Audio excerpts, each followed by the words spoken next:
사랑합니다 여러분. 20분 정도의 윤한선 목사입니다. 반갑습니다. 잘 지내셨습니까? 예, 설 명절은 잘 보냈습니까? 저도 가족들이랑 잘 보냈습니다. 자, 우리가 지난 시간에 어떤 이야기를 했습니까? 2시간에 걸쳐서 디나에 대한 이야기를 했습니다. 그러면서 제가 이제 연령 제한을 걸어뒀습니다. 그렇죠? 앞에 거를 여러분들이 좀 듣고 싶은 분들은 성인 인증을 하시면 여러분들이 다 들을 수 있습니다. 참고해 보시고 그 부분에도 생각해 봐야 될 부분들이 많습니다. 자, 오늘은 새로운 이야기가 시작되는 창세기 35장입니다. 그래서 우리 시그니처하고 시작하도록 하겠습니다.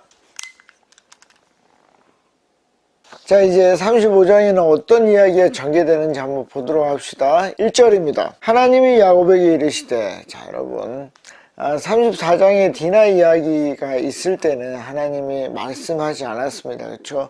그때는 어때요? 야곱과 야곱의 아들들이 스스로 그 일을 결정했습니다. 그런데 그 일이 지난 후에 하나님께서 말씀을 하셨습니다. 이 부분이 굉장히 중요합니다. 좀 더 가보겠습니다. 뭐라고 말씀하셨냐? 일어나 베델로 올라가서 거기 거주하며 내가 내 형 에서의 낯을 피하여 도망하던 때에 내게 나타났던 하나님께 거기서 제단을 쌓으라 하신지라. 자, 여러분, 이제 베델로 가서 이제 네가 형을 피해서 이제 도망을 갈 때, 외삼촌에게로 갈 때 거기에서 네가 제단을 쌓지 않았냐? 그러니까 거기로 가라. 무슨 얘기입니까? 신앙, 처음 신앙을, 나를 의지하던 그 처음 신앙을 회복하라 하는 말입니다. 그러니까 이걸 미루어 보면 두 가지를 알 수 있는데 뭘 알 수 있습니까? 첫째는 디나의 일이 일어났던 숫곳, 그 숫곳에서의 삶이 그렇게 신앙적이지 않았다 하는 것을 미루어 생각해 볼 수 있습니다. 왜냐하면 요거를 직접적으로 하나님이 말씀하지는 않았습니다. 그러면 이 이야기, 예배를 드려라, 제사를 드려라 했던 말은 뭡니까? 유추해 볼 수 있게 하는 거죠. 그래서 우리가 유추해 볼 수 있습니다. 자, 그래서 첫 번째는 그거고, 두 번째는 뭡니까? 하나님이 신호를 주신다는 것입니다. 여러분, 우리가 삶을 살면서 맨날 이럴 수는 없어요. 그렇지만 왜냐하면 하나님은 뭐죠? 인간이 스스로 결정하는 플랫폼을 그대로 사용하고 있기 때문입니다. 그래서 이 플랫폼은 그대로 있는데 거기에다가 하나님이 뭔가를 딱 적합하게 나타나죠. 그게 뭡니까? 이렇게 말씀하시는 것입니다. 문득 생각이 드는 거죠. 한석아, 난 네가 이거 했으면 좋겠다. 한석아, 난 네가 좀 기도했으면 좋겠다. 한석아, 네가 좀 착한 일을 했으면 좋겠다 라고 특별히 말씀하실 때가 있습니다. 그래서 뭐라고요? 신호입니다. 특별히 여러분들이 신앙생활에 좀 답보 상태에 있든지 뭐 매너리즘에 있든지 아니면 하나님 원하는 길과 정반대의 길로 가고 있든지 하나님이 신호를 주실 때 어떻게 해야 됩니까? 저는 이 야곱과 같이 순종하면 좋겠습니다. 왜냐하면 하나님 기회를 주시거든요. 그러니까 하나님 신호를 준다는 거는 기회를 준다는 거예요. 그래서 그 좋은 기회를 잡을 수 있으면 좋겠습니다. 자, 2절로 가보겠습니다. 야곱이 이에 자기 집과 사람과 자기와 함께 한 모든 자에게 이르되 너희 중에 있는 이방 신상들을 버리고 자기를 정결하게 하고 너희의 의복을 바꾸어 입으라. 자, 이게 뭡니까? 이때까지 야곱의 가족들의 삶은 그렇게 신앙적이지 않았다는 것입니다. 세겜의 아빠 하물과 세겜이 그들과 통혼하려고 할 정도로 뭔가 그 이방의 문화가 요 가정에 들어와 있었다는 것을 우리가 미루어 짐작해 볼 수 있습니다. 여러분, 왜 제가 자꾸 미루어 짐작할 수 있다고 얘기를 하냐면 성경이 말하지 않고 있기 때문입니다. 여러분, 이게 굉장히 중요한데 우리가 많은 어떤 성경 공부나 또 설교나 이런 데서 미루어 짐작해야 되는 부분이 꼭 정답이 있는 것처럼 성경에서 말하는 것처럼 말할 때가 많습니다. 그건 잘못된 거예요. 여러분, 그러면 유추해 보면 그거는 무게가 확 떨어집니까? 여러분 어떻게 생각하십니까? 그렇지 않아요. 미루어 짐작해봐도 예를 들어서 100명이 미루어 짐작했을 때 어떤 하나가 나왔어요. 네. 예를 들면 선을 행하라. 100명이 생각을 해봐도 그래 미루어 짐작해서 100명이 선을 이루라. 그렇게 하면 그거는 하나님의 말씀일 확률이 높아요. 그러면 모집단을 늘려볼까요? 1000명이 그렇게 생각을 하고 10,000명이 그렇게 생각을 하고 100만 명이 똑같이 선을 행하는 게 하나님 뜻을 이루는 것이다 라고 느끼면 어떻게 되는 거죠? 어떻게 되는 겁니까? 예, 그게 미루어 짐작한 거지만 하나님이 직접 말씀하시는 것과 무게가 차이가 나지 않는다는 거예요. 같을 수 있다는 것입니다. 그러니까 우리가 그 구분을 잘해야 돼요. 이건 직접 말씀하셨다. 이거는 미루어 짐작한 것이다. 그래서 무게의 차이는 없을 수 있지만 직접 말씀 안 하신 거는 분명하다는 것입니다. 아시겠죠? 그러니까 야곱의 집안 안에 하나님적이지 않은 것들이 분명히 있었다. 그럼 우리는 뭘 해야 됩니까? 하나님이 우리한테 신호를 줄 때 내 안에 하나님적이지 않은 것이 있는지 유심히 살펴봐야 됩니다. 그리고 하나님이 원하는 것은 무엇입니까? 그걸 버리는 것입니다. 그걸 제하는 것입니다. 뭐 하기 전에? 하나님께 예배하러 가기 전에. 그래서 필수적으로 여러분들이 예배하러 가기 전에 가능하면 꼭 회개의 기도를 하고 갔으면 좋겠습니다. 하나님, 제가 일주일 살면서 요거 잘못했습니다. 요거 잘못했습니다. 기억하시고 하나님께 모든 것을 회개하시고 하나님이 그때 뭘 주시죠? 사함의 기쁨을 주십니다. 여러분, 우리가 불완전해서요 완전히 성결할 수는 없어요. 그러나 우리가 회개하는 순간 우리 죄는 없어지는 것입니다. 순간적으로 우리는 의인이 되는 거예요. 그 기도 자체도 뭐가 되죠? 예수 그리스도를 믿음으로 그게 가능하지만 순간순간이지만 우리는 의인이 될 수 있다. 뭐로 인해서? 예수 그리스도의 피로 인해서, 그리고 우리의 회개로 인해서 그게 가능하다는 것입니다. 자, 요거를 생각을 하고 여러분들이 예배를 드리면 좋겠습니다. 자, 다음 절로 가보겠습니다. 자, 3절입니다. 우리가 일어나 베델로 올라가자. 이제 베델로 가는 것입니다. 처음 초심으로 돌아가는 것입니다. 내 환난 날에, 내가 어려웠을 때에 내게 응답하시며 내가 가는 길에서 나와 함께 하신 하나님께 내가 거기서 제단을 쌓으려 하노라 하며. 여러분, 어려운 날 하나님이 나에게 어떤 일을 하셨는지, 여기서 중요한 게 두 가지가 있습니다. 그렇죠? 첫 번째는 뭡니까? 추억을 만드는 것입니다. 뭐와? 하나님과 함께하는 추억을 만드는 거예요. 그래야 어떻게 됩니까? 이 컴퓨터 리부트 할 때처럼 처음으로 돌아가는 것입니다. 내 신앙이 불완전할 때 어떻게 한다고요? 처음으로 돌아갈 곳을 만들어야 돼요. 내가 그때 하나님이랑 그렇게 했었지. 내가 그때 기도했을 때 하나님이 나타나셨지 하는 추억으로 가는 게 굉장히 중요합니다. 여러분들은 하나님과 했던 그 추억이 있으십니까? 두 번째로 그 하나의 추억을 만드는 게 굉장히 중요합니다. 제가 하나의 기도의 응답을 만드는 게 굉장히 중요하다 그랬죠. 그게 똑같은 원리입니다. 하나의 기도 응답이 있어야 더 큰 기도를 할 수 있고 더 큰 기도를 할 수가 있어요. 그러니까 우리가 하나님과 뭔가 이 세상을, 어려운 세상을 이겨낸 어떤 추억이 있어야만 우리 신앙이 흔들릴 때 다시 돌아가는 것입니다. 하나님이 그때 나에게 이런 말씀을 하셨지. 하나님이 그때 나에게 이거를 이루어 주셨지. 야곱은 어떻게 해요? 베델로 가면 처음 하나님이 하나님 여기도 계시는구나. 나는 우리 아버지 집, 이삭의 집에만 하나님 계시는 줄 알았는데 이 땅에도 하나님이 계시는구나. 그걸 경험하게 되는 것이죠. 굉장히 중요합니다.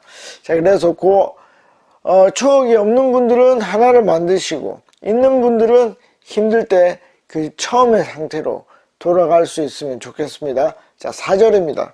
그들이 자기 손에 있는 모든 이방 신상들과 자기 귀에 있는 귀고리들을 야곱에게 주는지라. 야곱이 그것들을 세겜 근처 상수리 나무 아래 묻고. 자, 이게 이제 나중에 나오는데 이집트를 나온 출애굽을 한 이스라엘 백성들에게도 금신상을 만들게 되고, 그 나중에 모세가 혼을 내고, 그러니까 하나님이 혼을 내신 거죠.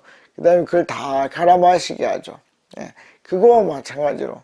왜냐하면 그게 아무 의미 없다는 것입니다. 그래서 이 이방적인 것들을 다 묻어버리는 것이죠. 예. 여러분, 이 묻기를 두려워하지 마십시오. 이게 좀 어렵고 재미난 말인데, 여러분, 내가 가진 죄가 있잖아요. 예. 특히 반복되는 죄가 있을 수 있습니다. 그거를 가지고 와서, 아니면 하나님을 믿지 못하고 이방 신, 그러니까 우리는 뭐 다른 뭐 신념이라든지 다른 어떤 뭐 여러 가지 하나님적이지 않은 것들이 있겠죠. 그걸 믿는다면 그거를 묻으십시오. 예. 또 파도 됩니다. 예. 나는 또 꺼집어낼 거니까 나는 안 묻을래. 그거는 신앙인이 아니에요. 예. 계속 묻어야 돼요. 계속. 다시 파지 않을 때까지. 하나님 힘을 주십시오. 하나님이 힘을 주십시오. 내 힘으로는 저 죄를, 저 습관을, 저 신념을 다시 꺼집어냅니다. 그렇지만 저는 하나님 믿습니다.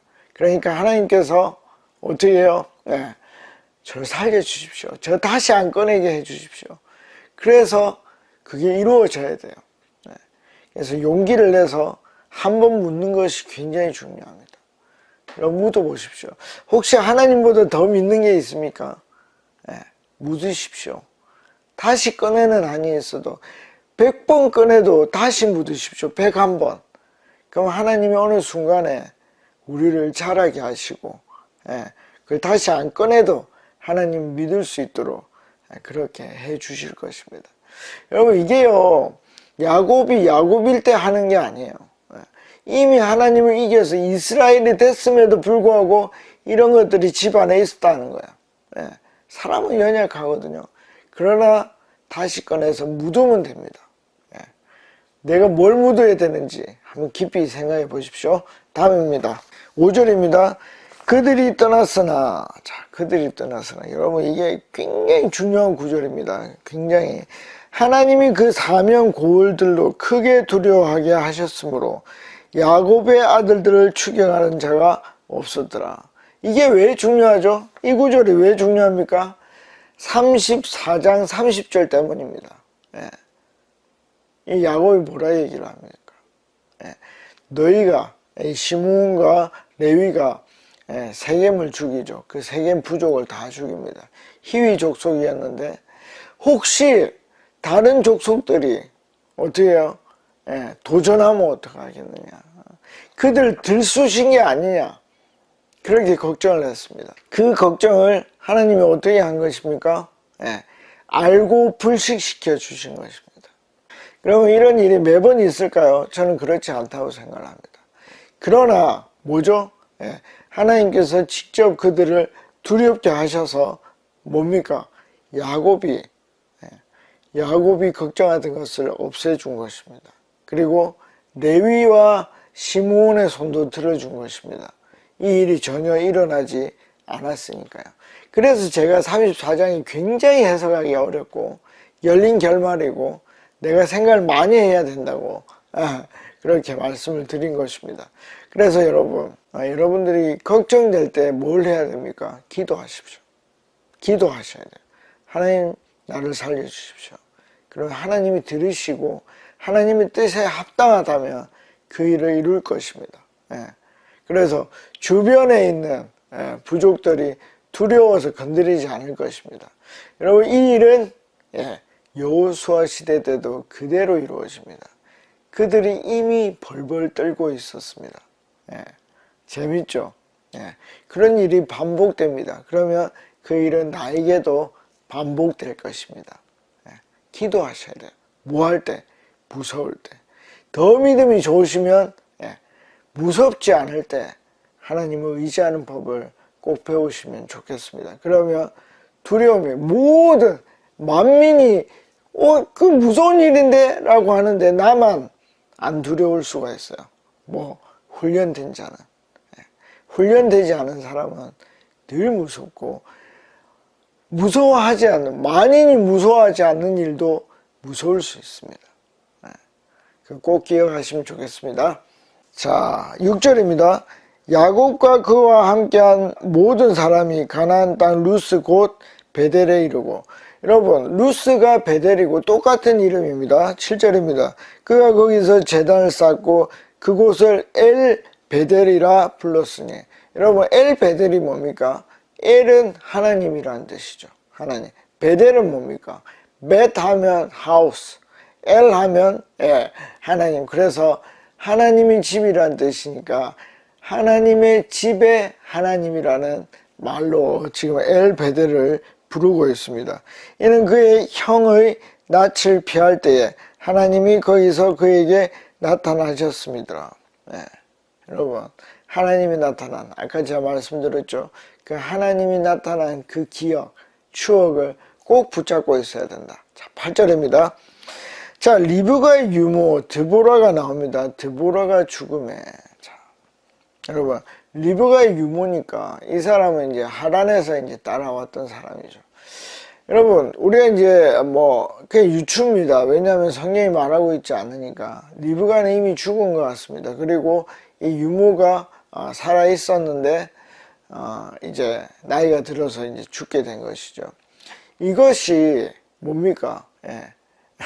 야곱에게는 굉장히 중요한 일이었다는 것입니다. 그래서 이걸 기록해 두고 있습니다. 그래서 이제 많은 학자들과 뭐 저도 그렇게 생각을 하는데, 아마 리브가는 이미 죽었고 아들을 보지 못했을 것이다. 그러나 이제 요 뒤에 나오면 아빠 이삭은 아들을 보게 됩니다. 그래서 참 인간의 지혜라는 게 참 너무 안타까운 게 뭐냐면, 리브가는 그냥 아들을 떠나보내면 다시 볼 수 있을 거라고 생각을 했을 것입니다. 실제로는 돌아오지 못. 리브가는 아마도 야곱을 보지 못하고 죽은 게 아니겠는가. 그래서 우리 지혜를 너무 의지하지 마십시오. 우린 유한하고 우린 제한적입니다. 그래서 모든 일을 앞두고 꼭 기도하시고, 정말 중요한 일이 있으면 오래 기도하시고, 또 금식도 한번 해보시고, 그렇게 하시는 게 정말 우리가 그 실수를 조금이라도 줄일 수 있는 그런 것이라 생각을 합니다. 그래서 드보라가 죽었고 야곱에게 굉장히 중요한 문제였다. 자, 그를 베델 아래에 있는 상수리 나무 밑에 장사하고 그 나무의 이름을 알론 바굿이라 불렀더라. 자, 이 알론 바굿에 대해서는 알아도 되고 몰라도 됩니다. 왜냐하면 여러분들은 배운 적이 없으니까. 이 알론이라는 것은 상수리 나무라는 뜻입니다. 발론은 뭐냐면 발라트라고 해서 울었다는 것입니다. 뭐 통곡했다고 할 수도 있고. 그래서 왜 그러면 상수리 나무에서 울었겠습니까? 그 이유는 이 드보라가 굉장히 야곱에게는 중요한 사람이다. 그러니까 엄마를 대신할 수 있는. 그래서 많이 울었다. 여러분 기독교인이 많이 울 수 있습니까? 죽었을 때 많이 울 수 있습니다. 우리는 감정을 속이는 사람이 아니야. 이 얘기만 하고 마쳐야 될 것 같은데, 여러분 기독교인은 감정을 속이는 사람들이 아니에요. 여러분 이거 진짜 중요합니다. 여러분 우리는요 아플 때 아프다고 말하지 않고 울고 싶을 때 울지 않는 사람들이 아니에요. 그래서 뭐 장례식 때는 마치 울면 안 되는 사람처럼 그렇게 생각을 해요. 아들이 뭐 다치거나 죽거나 그러면 울면 안 되는 사람처럼 생각하는데 그게 아니에요. 하나님도 우리를 보고 우신단 말이에요. 감정에 충실할 수 있습니다. 그런데 뭡니까? 그 감정이 신앙을 압도하면 안 된다는 거죠. 압도하면 안 됩니다. 신앙을 무너뜨릴 만큼 감정에 매몰되면 안 된다는 거예요. 그것이 솔직한 감정을 드러내는 것은 하나님이 원하시는 것입니다. 그래서 이것이 내 신앙에 너무 도움이 안 되나? 그러면 그 감정을 조절하십시오. 그러나 만약에 그게 내 신앙을 해치지 않는다면 충분히 좋게 나의 감정을 드러내는 것이 훨씬 더 건강한 크리스찬이라는 것을 말씀을 드립니다. 자, 이제 야곱은 어디에서 옵니까? 이제 숫곳에서 베델로 왔습니다. 그 이유는 첫 신앙을, 하나님에 대한 첫 사랑을 되찾기 위해서입니다. 여러분, 혹시 여러분들이 어려움이 있습니까? 신앙적으로 어렵습니까? 여러분들의 그 기억에 첫 하나님과 함께한 추억으로 꼭 돌아가 보는 한 주가 됐으면 좋겠습니다. 다음 시간에 뵙겠습니다. 안녕히 계십시오. 파워.